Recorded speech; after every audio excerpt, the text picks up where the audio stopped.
Bismillahirrahmanirrahim. Assalamu alaikum. FAROOQ Hassan is back with a new episode of Sky is the Limit. As you know, we try and promote people or project people or interview people in our program who have contributed to the cause of Pakistan, who have worked in different fields, various fields which have contributed towards the growth, development of Pakistan. Today, my guest is such a distinguished individual. She graduated from University of Cambridge. She's worked with World Trade Organization, but above all, she has contributed a lot towards women empowerment and to improvise the social fabric of Pakistan. She has also been recently nominated for Global Women Inspiration Award in UK, and only 12 individuals were handpicked globally. So she is one of them, and she is a Pakistani, and she's sitting right next to me. May I introduce Miss Huma Fakhar. Assalamu alaikum, Huma. Assalamu alaikum. What an honor to be here Same and talking here. to you. Same here, good to see you. Huma, I was going through your profile and there were so many things which were really outstanding. So I thought I'll just come and have a chat with you. Thank you. Thank you. I want the youth of Pakistan, especially the girls who are studying in colleges, to actually get inspiration from your journey, how it all came across, your international exposure.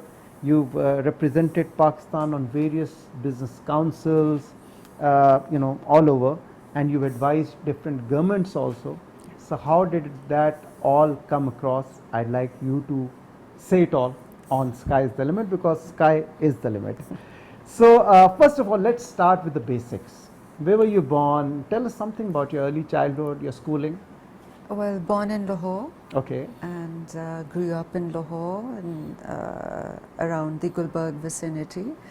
At that time, things were different. So, we were all neighborhood used to be very together, and there were parks, unlike now. Okay. Things have changed. And so you it was could go a very, out and play. Oh, and absolutely. Okay. Very enriching, beautiful childhood.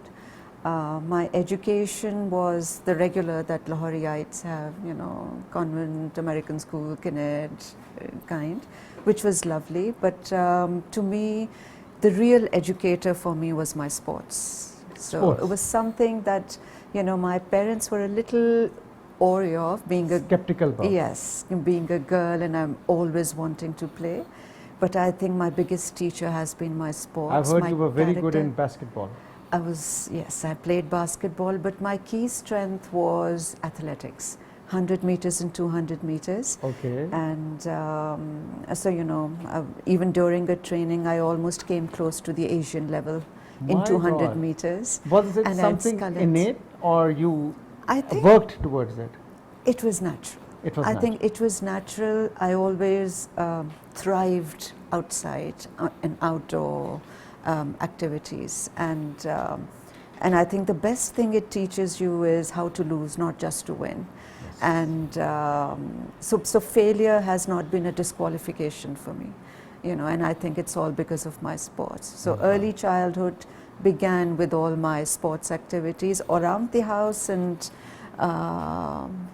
in schools, representing my school everywhere.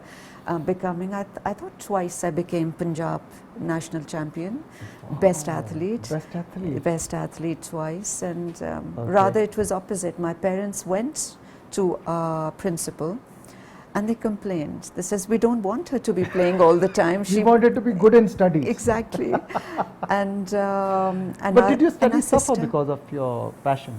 I think, I'll be honest, I wasn't very good in my academic results, but I was a reader. You were a reader. I knew I wanted to educate myself, but not exactly academics. Reader and thinker. Yeah, thinking too. And thinking how too. many siblings? Were you the youngest in the house? I'm the eldest. You're the eldest. I'm the eldest. I have two younger brothers. Okay. And so the only daughter? I'm the only daughter. So there must have been a lot of pressure on you in terms of being the eldest for studies, and then you have two younger brothers. Absolutely. And they look up to you, so you have to set a role model. And how come you're so much into games and sports? Exactly. And all? How did you manage that? I think somewhere it was very difficult. Being a woman was difficult, for sure. Being a girl child was difficult. But while my mother took a bit of time to accept what I wanted for my life, I thought my father was always a liberal at heart. Okay. And eventually his nudge has allowed me to be what I have been. And now I think both of them together are, a very close part of my journey, and they appreciate and we enjoy it together. But yes, earlier we had issues. Awesome. They were very, very skeptic of what I was choosing for myself. So mashallah, you've achieved so much, so many awards. We're going to talk about them. But now when you look back, you feel that being good in sports or doing a lot of extracurricular like games and all is not unhealthy. Oh, no. For a student, they should do that. All right, studies focus should be there, but games are equally important, right? I would say it is the important, honestly. And I'm not saying just do sports, but do something apart from your academics which anchors your heart, which gives you a purpose, which also makes you feel a loser sometimes because you want to keep jumping back again. Something that gives you purpose beyond academics. And even with academics, I would say innovation. Read and think, read and think. Do not box yourself into pockets of what is being taught only.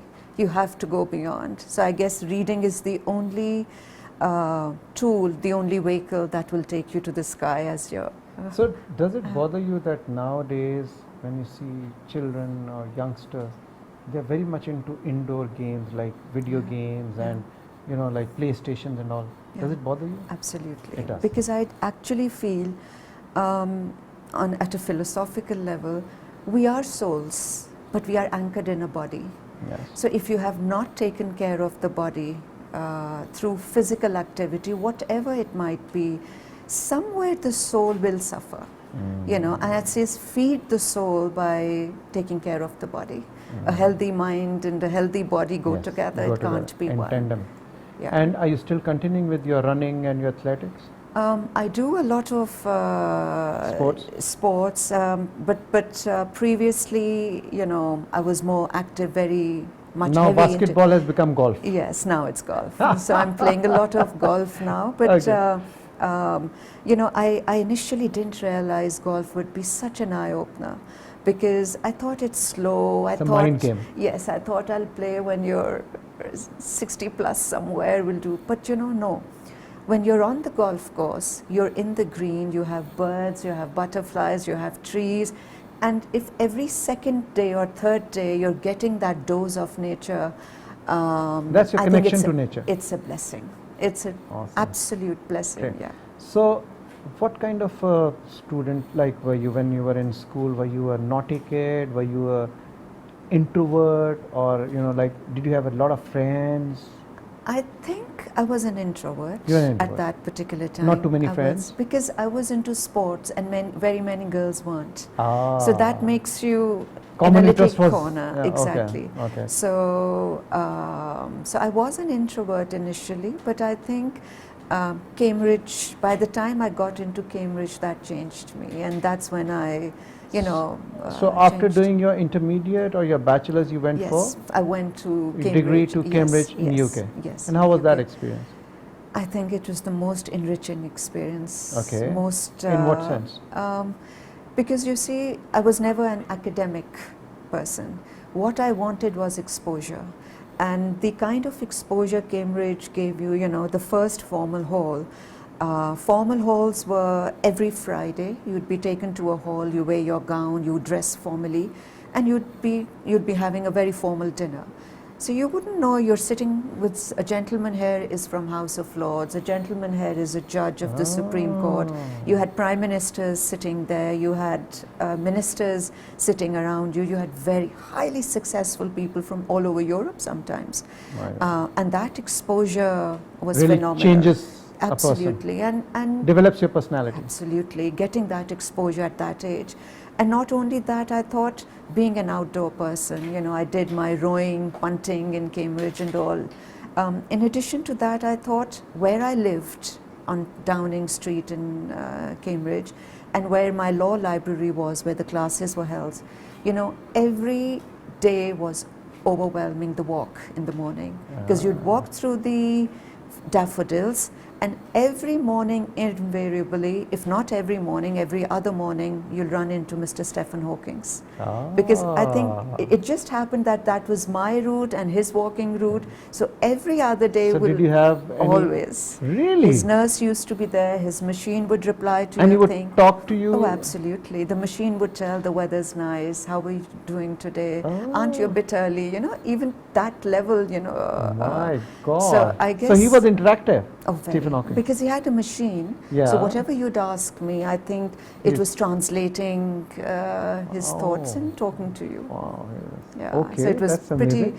overwhelming. And then I also got elected to the Student body? cultural, intercultural body, and it gave a great chance to talk about Pakistan and our culture and Awesome. do some events. You were doing your degree in law. I was doing my degree. So in who law. influenced you right from childhood? What did you want to do actually? Did you want to become a doctor or an engineer? Those days, these were the three: doctor, engineer, or you know, like a business person or going in the forces. Those were the three main professions. So who was influencing you, or did you make up your own mind? Law was never my choice. Never your Law choice. was never my choice. But having heard all the stories about my grandfather from his friend, who was our neighbor in Gulbarg, it was always encouraging on the business side. I was always tilted, maybe some genetic pull. So I was always pulled towards the business side. If anything I wanted to do, I wanted to be a sports person, which I could not. Okay. You know, there came a time where mom drew her line and says, that's it. that's Enough. it. And What did you? but, So you just wanted to become a sports person? I just wanted, because you know, when I was representing my school at different events and I was becoming Punjab best athlete repeatedly, I was invited. We were asked to come here in the national games, and so there were some Chinese coaches that had come visiting Pakistan, looking for hunting for talent. And they'd asked my parents if they could have me for a few years and for Olympics, for the athletics. Oh. But of course, coming from a family that was not so liberal at that time, at Bit least. conservative. Very, Okay. yeah. And Okay. I wasn't allowed, and that's when I completely turned towards books. Okay. And that's when I completely thought, Turned- okay, yeah, I'm gonna do law. I'm going to do law. And Have you met and it's- Naseem Hamid, No. the fastest woman in South Asia? No, I haven't. She's I okay. haven't, She's a yeah. Pakistani athlete, and Yeah. she did 100 meters, I think, in 10 seconds, 10.1 or something like yeah, that. Yeah, but I think, FAROOQ, some of the ladies, and also in that sense, sports was great for me, because when you are coming from particular backgrounds and institutions, you don't get to interact with all kinds of people. Yeah, yeah. And you know, I've gone, and thanks to my father and my mother who allowed me to, they weren't willing, but they allowed. And I've gone from Gujarat to Gujranwala to everywhere. All the remote places yes. also. Oh. And that was a great exposure to Pakistan and some of the talented girls I met. And I still continue to meet. I have not seen this kind of talent anywhere in the Yeah, world. Pakistan And is- mind you, these girls were not like us with well-fed and well-kept. They would have poor ladies just an orange or so and go for the sprints. I think the You know, because they willpower, resilience exactly. and willpower. Tenacity. If there's anything beautiful about our country, which is the top-notch highlight for me, it's the resilience of the people. They're tenacious. It yeah. is Absolutely. our survival instinct. Instinct that is is. absolutely. So you finished your law from Cambridge. I'm sure you graduated with flying colors, and so you wanted to become a lawyer, and now your degree is complete. What then you came back to Pakistan, or you No. stayed there? I did pretty well, and I was scared that, you know, he'd be there and the result would be coming, but then thank God. I think after that, once you do well in these, you know, universities, so the opportunities are big, and Clifford Chance, which is One the of the world's leading firms, yeah. largest law firm. So I worked with Clifford Chance for a while, and I guess that further transformed me, because at Clifford Chance, while Cambridge gave me the exposure to become confident personally, because you know, when you come from Pakistan and then suddenly you see a world that is very different and far ahead of us, you learn the self-grooming part. But at Clifford Chance, I got the global exposure. Two things I think it transformed me. First, I became oriented from law towards business and policy.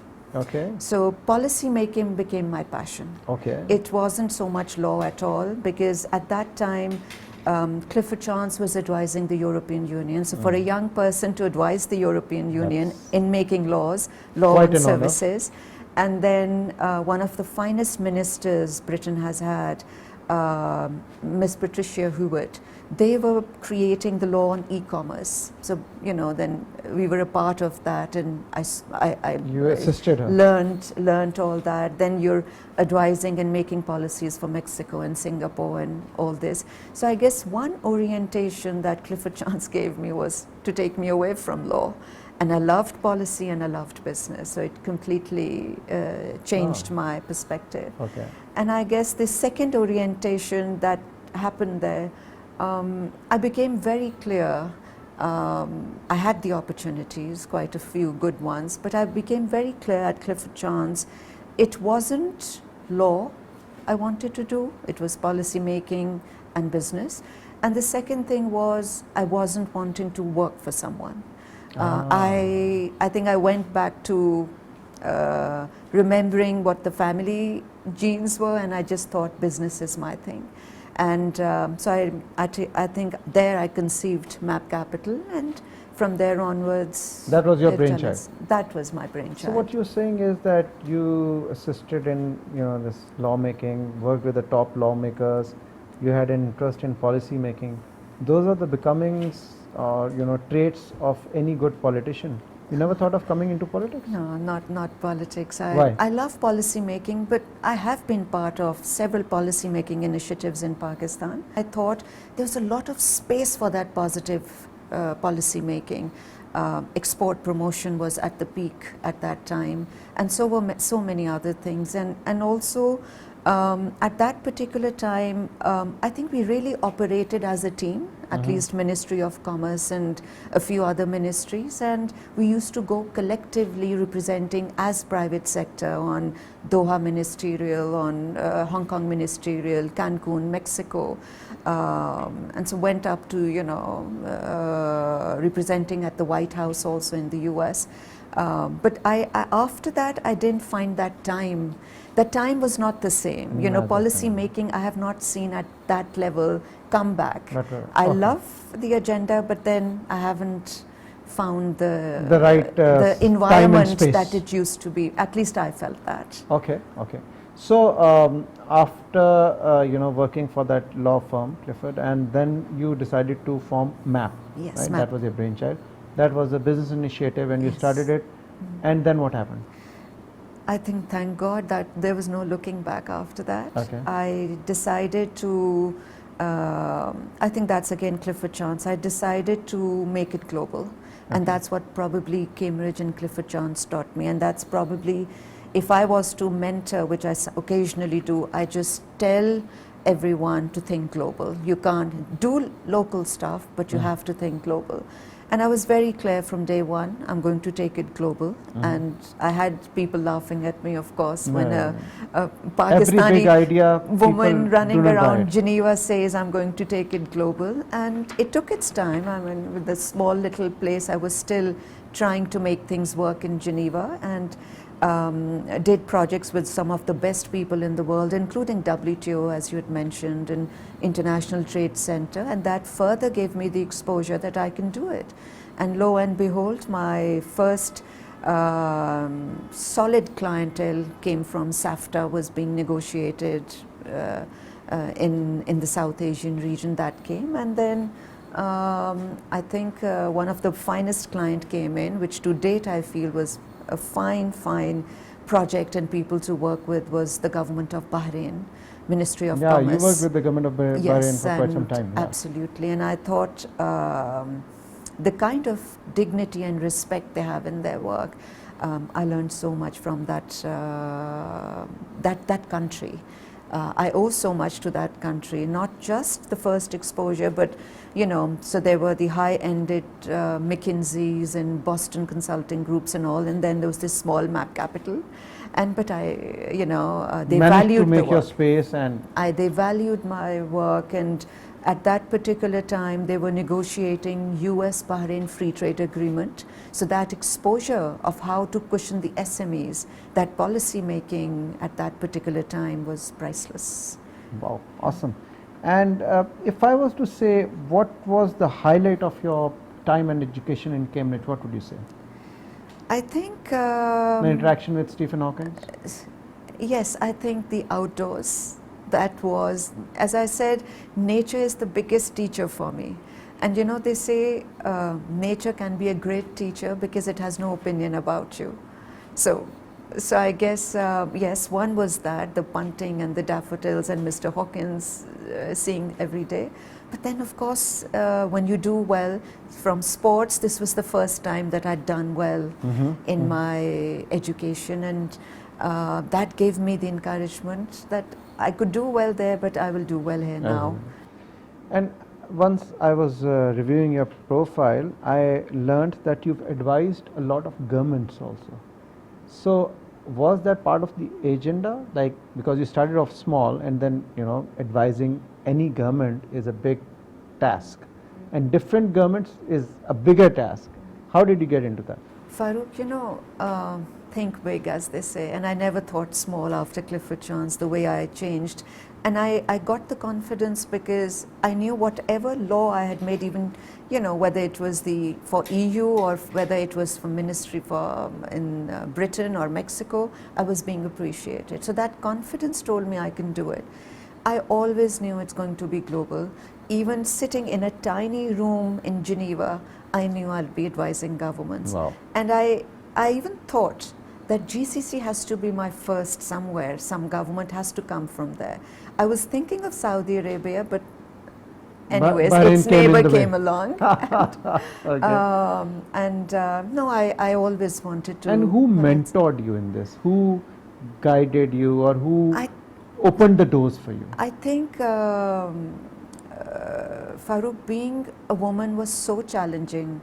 It mentors you. Ask any woman. I mean, it'll tell you the challenges mentor you. The challenges, they say from experience. The enemies nurture you. It was so challenging, and I would not deny it because I don't want to lie. No, it was not a flowery story. Challenge after challenge, it was there, but I just knew I have to get up again. I just knew I have to get up each time again, and I was pulled back several times, several times.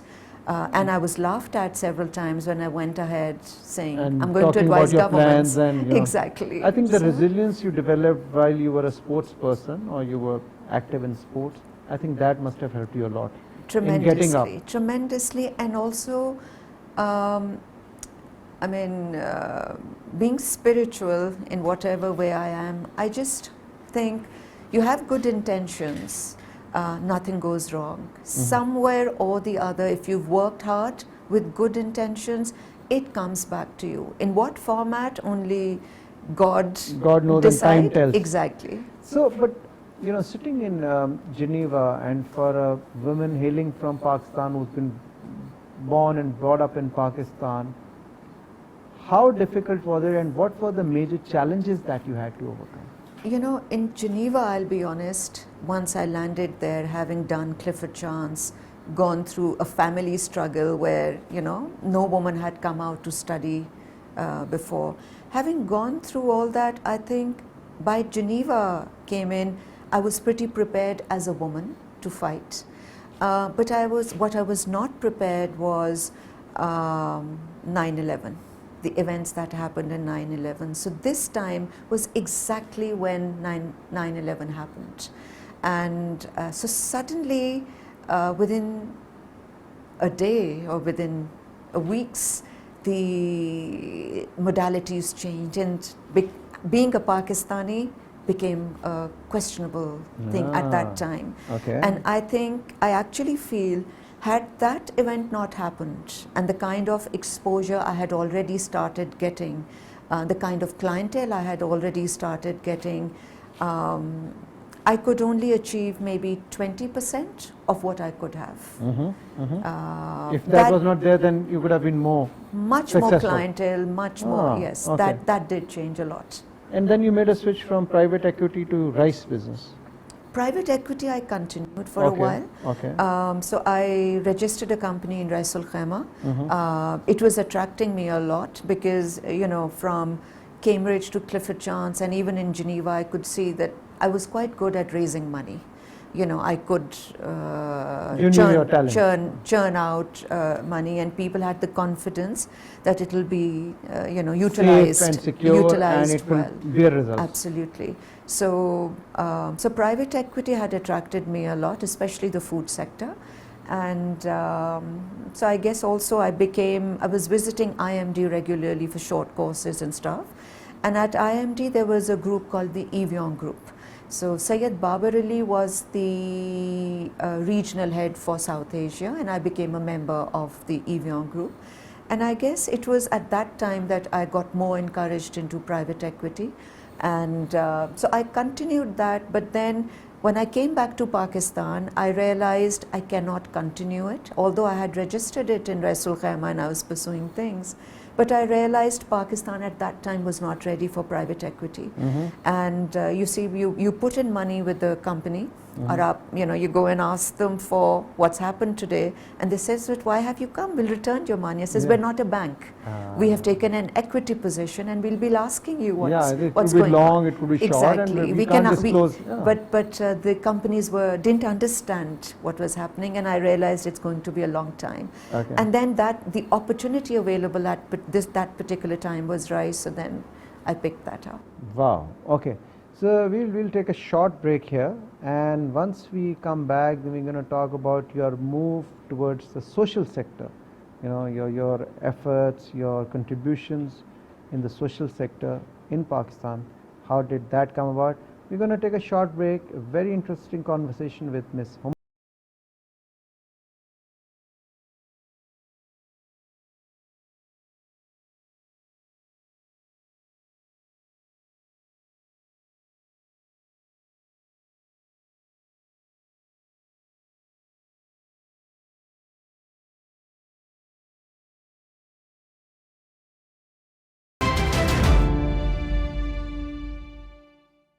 Welcome back to Sky is the Limit. I'm FAROOQ Hassan, and I'm in conversation with Ms. Huma Fakhar. Huma, so you know, running a private equity and then you know, exporting rice, and then suddenly you come into the social sector, specifically dairy in Pakistan. How did that come about?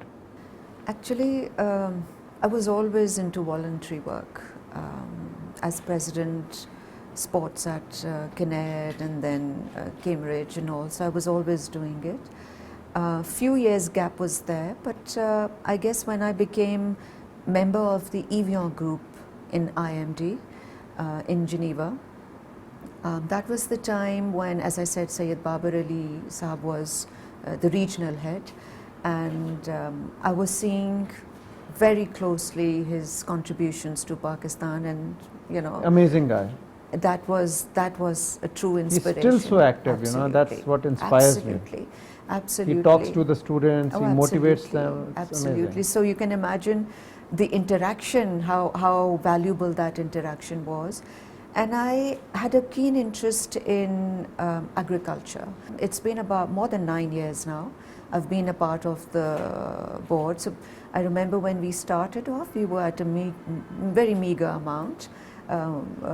We planned to do it ourselves, and slowly you know, we managed to get more than $30 million or so in total for projects for our dairy sector. Okay. And most of the amount was put into training women. And I guess that was the highlight. So, you know, initially when I used to go to the field talking to these women, so the idea was that we didn't want to give them microfinance. What we wanted to give them was money, train them, give them money, and be part, increase their premium. Exactly. So give them skill, yes. give them funds to start their business. Absolutely. And then be partners with them. Yes, become their buyers too, but not just give them money and take the interest. Yeah. We'd really, we wanted, this would not be our That way. would ensure that your money goes to right use. Absolutely. Okay. So I remember the first time that I'd gone to the Sheikhupura district, I'm sitting and there's no woman in the room. And I'm says, where are these ladies? Only guys? Only few old men and some very young men, you know, frowning at me. And then walks in, you know, the gentleman was telling me, they're skeptical about you giving money to their women. So one of the farmer comes up, and old gentleman, and he says, well, you've come to spoil our girls. You're wearing trousers and you're giving them money, you're going to spoil our girls. I says, well, I can tell you I'm going to give them money, but then they'll earn multifolds for you, and you can see. And that's going to change your household, it's going to change your family. So after, for the better. Absolutely. He agreed, they agreed, but with a little attitude. And you know, 3 years first review that we went, the same people were telling us, can you take the younger girls? There was a list. By this time, the girls were earning 18,000 rupees, 14,000 rupees. We're given them training, 3 months. We've given them a certificate to take their money from a bank where we had put our money. They would straight away take the certificate, get the money, buy more animals, and now the animals were producing more because we had trained them. And then we were buying from them on a premium. So it meant the circle was complete. The blockchain was complete. Honestly, and FAROOQ, it was hardly any delinquency, you know. When you give a loan, there are so many delinquent, failed loans. Nothing. Everything always went. So the first 3 years, these ladies came to us, the fathers and the husbands and everyone came to us, and they were, you know, thoroughly happy with what had happened. The whole face of the area has changed. There were schools, the girls were going to schools. We had trained them not to buy televisions, but to put girls in schools. And you know, there were so many trainings, and how to, they weren't educated, but we would tell them how to save 20 notes with a rubber band in the cupboard every month, you know, just to teaching them business sense. Business sense, how to save, how to reinvest. Absolutely. This was Sheikhupura? This was Sheikhupura. So that was your pilot project? It was Sakhar, it was Sheikhupura, it was Pattoki, it was Kabirwala, it was Muzaffargarh, and that gave me the best chance to visit everywhere. It was Saidanwala. And after the first 3 years, these girls said, no, we know how to do the animal. Can you give us some more? What else can we do with this money? And then we taught them more, and by the third year, second review, which is about 6 years later, then Sayyid Yawar Ali was part of a board. And you know, we were looking at each other, these women were telling us, can you give loan to buy motorbikes? I will do Wanda is fodder. I will do the Wanda myself, and I'll send my daughter on a motorbike to distribute. Why should the carrier motorbike? Yes. Why should we wait for men to come and pick up the Wanda, the fodder? We'll take the fodder along. Is this initiative still on? Oh yeah, it's continued. And it's multiplying. I don't think if this level of support had come from a multinational, anyone else would have. This is part of their CSR?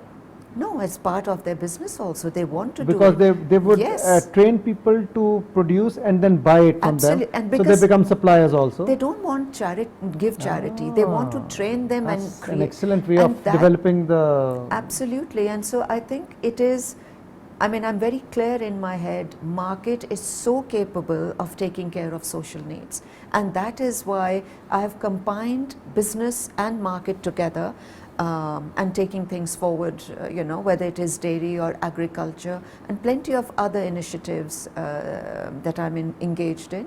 So I've always engaged corporate sector as part of them, not just a charity.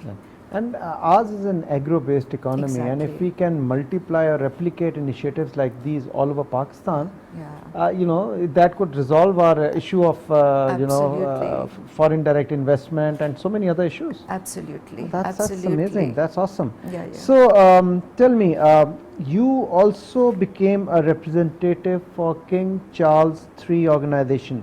Yeah. What is this organization, and what work does it, you know, perform in Pakistan? Well, I was introduced to it by Mr. Mike. He was the trade representative of Britain in Pakistan. Highly dynamic person who was really wanting to do things. And you know, slowly as I got into knowing what the organization is doing, I was totally blown away. And most of the project is entrepreneurship for women. And I can tell you how it works is, which is so interesting. So they have a software. They go to orphanages, they go to schools across Pakistan. They put that software into schools and then give a mentor to that school also. It gives an hour a week or 2 hours a week, depending on how the team slots it. The software trains the child, 10 children selected per school. The software trains the child that today you spent more on transportation. Today your marketing budget was more, please reduce that. So it trains how to become an entrepreneur, and then the mentor is there to tell you how it's done.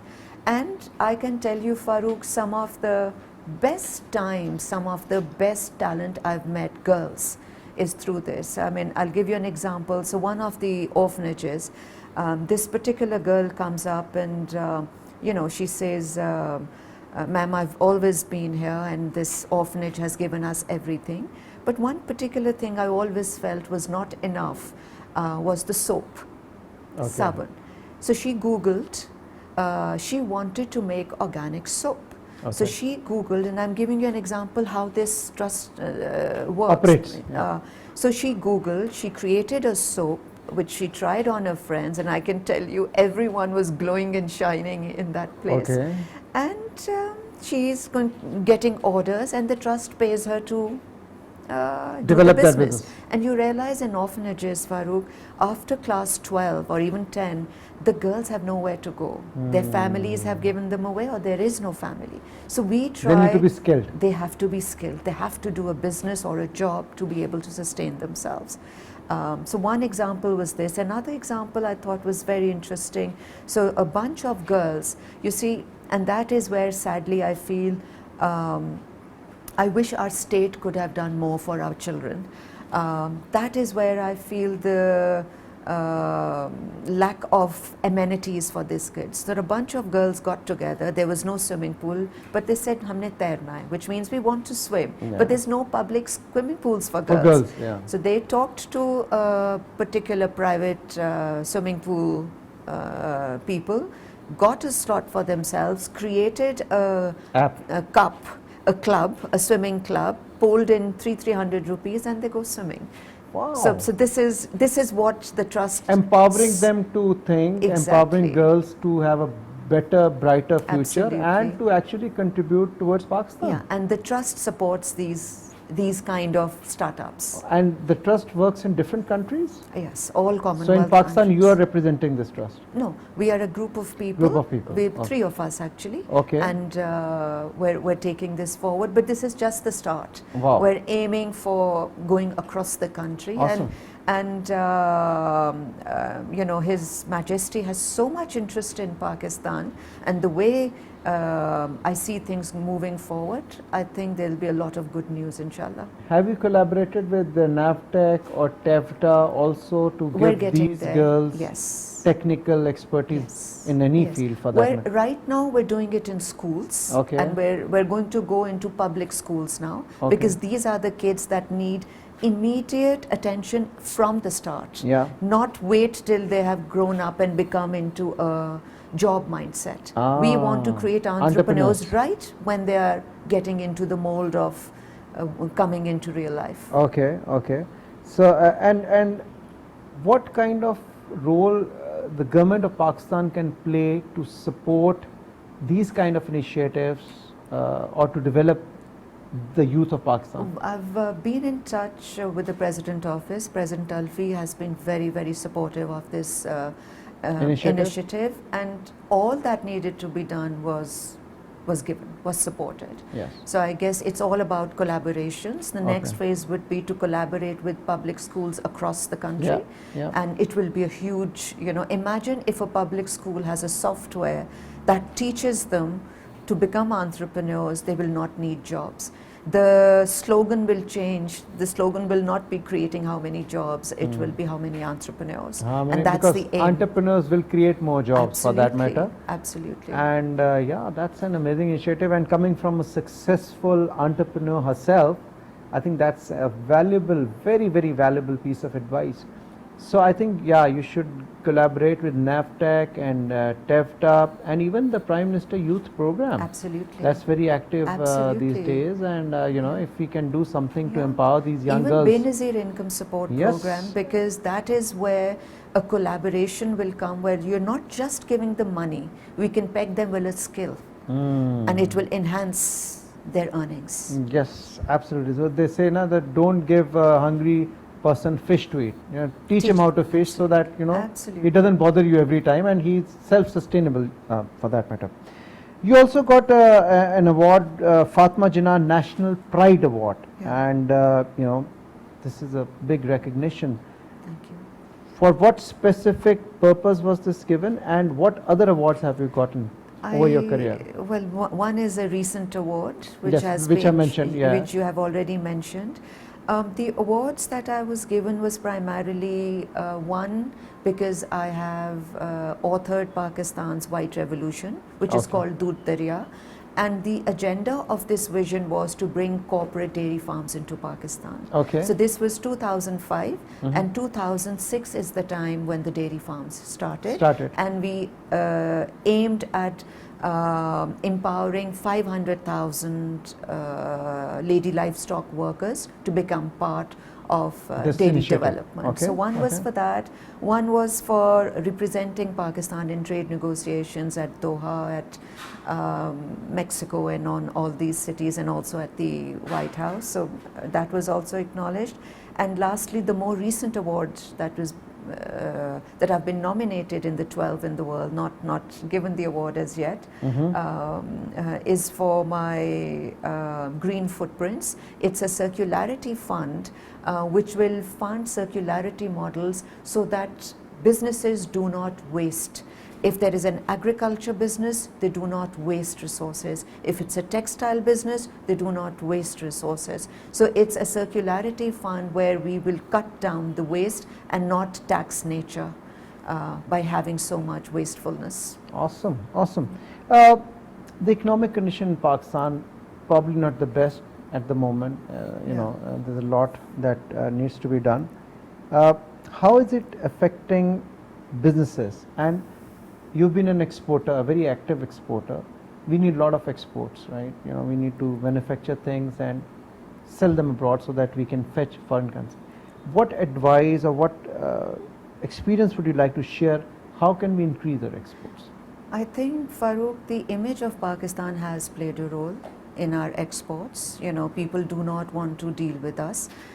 So it's a case of mismanagement. Everything is there, but a bit of mismanagement is there. But what has also become very, very interesting is, for instance, in our national security policy, we saw that our country, our geography, which is not easy, there is a clear tilt towards geoeconomics, and that has given me hope. So once you are tilting towards geoeconomics, you will start creating institutional frameworks where your exports will become highlighted. What has been happening till now, we've just stood up and said, let's do export promotion. It does not work that way. You have to do export promotion, and you have to do control your supply side constraints and problems. Keyword. You have to do it together. We have to start thinking how supply side constraints can be controlled, and a lot, I would say, depends on diplomacy. One does not realize, but to sell into other markets, we have to have economic diplomacy. That is why looking at economics, geoeconomics as a priority in the national security policy gives me hope. You know, inshallah, I know it's a cycle and we're at the bottom pitch of where I've been as a country, but I'm also very hopeful once we get out of this cycle. We've not even started as a springboard. You know, once Khunjarab to China, the trade has started, we clear out some of the, you know, air with the West and improve it further, I think sky is the limit. Also because you see, China is our investor, and US or the West is our buyer. We have to be agile enough. We have to find that place where we can do both. We can't do one, and that is the only solution that we as an exporter would need. That's a very, very interesting comment. And I think you're absolutely right. If we can help create a skilled workforce and control our cost of production and become extremely competitive, then the second phase, the marketing phase, as you said, that, you know, like if we work on that, there's no way that, you know, we have so much raw talent here. And, you know, I'm so happy that you mentioned the way that you are empowering the women, the youngsters in Pakistan, and how they can now grow their businesses and contribute towards the economy in Pakistan. That's amazing. So tell me, what do you think is the most difficult challenge for youth right now? I think the mindset, because they are in an environment which is always bringing them down. You see, because we have not invested in our youth. I mean, we are not invested enough in our youth. Enough in our people, not just our youth. And I guess when you do not invest in your people, there is no civic sense, there is no skill, and as a result, your collective energy becomes so negative, and the youth have become a victim of that negative energy. First thing to change is the mindset. The second thing is there, which we did not have at our time. I had to send people and go country by country to market my stuff. You have the internet, see what you want to sell, sit on the internet and get going. There is no one stopping you. If you have a good product, if you have the tenacity to go up and down and not fall down and crib about it, sit on the internet, it's a marketplace, and sell whatever you feel like. There is no stopping no one. No, you're absolutely right. I think we have a lot of mushrooming. We have a lot of youngsters who are now working in the IT field at home, from their homes, and earning dollars, you know, although small, but you know, the number is growing. Absolutely. I think that's the way to go, that we need to invest in our youth, believe in our youth, give them the platform, and then let them thrive. You know. They will thrive. FAROOQ, as I was giving you the examples of these girls from the orphanages, the girls I meet in my you know, dairy farmer level, they will thrive in any case. And just imagine if we were to give them a little more opportunity. You know, if there were a good telecom policy that takes the telecom opportunity across the board, if they are sitting even selling a jam in Hunza or Gilgit or wherever, all you need is the internet. It's just the product and the reaching internet. out. It's the product, you and the internet. So give them that bandwidth through the telecom operation or whatever, with a good telecom policy, and everything digital that you want will be there.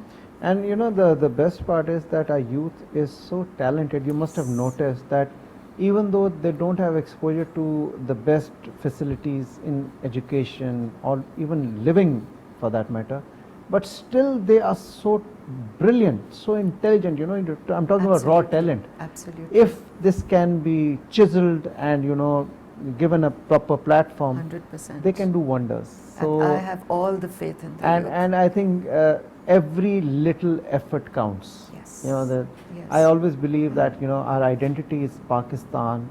This country has given us so much. You know, we cannot even imagine. We can't even thank enough. And the problem is, FAROOQ, imagine a youth that is growing in an environment where they are talking of artificial intelligence models that will run governments. And imagine our poor youth who are falling prey to narratives and Yeah, ideologies. yeah. So it's such a difference. Yes. But the good news is, first, our youth is talented, and the second good news is that we have technology now. So Yeah. all that time that we have lost can be covered in no time. Yes, absolutely. And we have a youth bulge, Absolutely. Huma. We've got about 68, 69% youngsters in 100%, Pakistan. 100%. As compared to any other country, that's a very big plus. Exactly. That's Exactly. raw talent Yeah, that just absolutely. needs to be launched. Even if we just start by saying 100,000 training of youth per city, trainers 100,000 per city. Imagine how many will they train and what will happen. The multiplier effect. Yeah. So, Huma, I think we've talked, quite a bit about the youngsters in Pakistan, but there's always one point which bothers me. I mean, that's the paucity of time of this interview. I can wish I could have imagine. talked to you for a longer time period. Any particular advice you'd like to give to youngsters, to the viewers who are watching you right now, and specifically to the young girls or the women in Pakistan? I would say, I was giving you examples of girls from orphanages. If they haven't lost hope, how can you? If they, after falling down, being sent to orphanages, have risen up like this, why can't you? So the asset, the single most beautiful asset of this country, in addition to youth, is our women.